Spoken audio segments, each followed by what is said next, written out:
Il rilancio del sistema Veneto passa dalla ZLS, acronimo della zona logistica semplificata, occasione per due aree da sempre critiche, quella di Porto Marghera e quella della provincia di Rovigo, di far leva su uno strumento che offre reali prospettive di sviluppo sostenibile.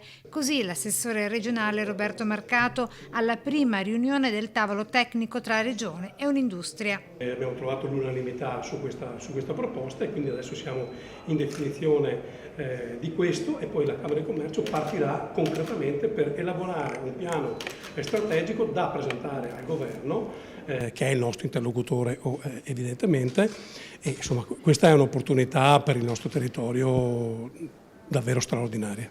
Tassello fondamentale per raggiungere l'obiettivo al più presto, rilanciare l'economia veneta partendo dal rilancio del turismo. Noi dobbiamo rilanciare la domanda interna. Questo è un paese che è stato spaccato in due negli ultimi 10 anni. Le aziende che esportavano lavoravano e lavoravano bene e crescevano, le aziende che vivevano di mercato interno invece facevano fatica.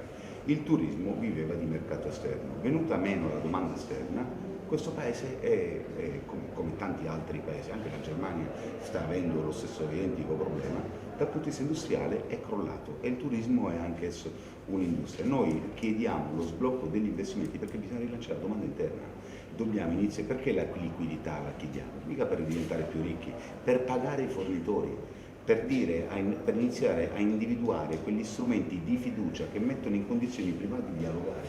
Quando chiediamo il pagamento della pubblica amministrazione nei confronti del privato non lo facciamo soltanto per una questione economica, lo facciamo perché rappresenta un elemento di fiducia. Io mi domando, ma voi se il vostro datore di lavoro non vi paga lo stipendio, vi fidereste di lui?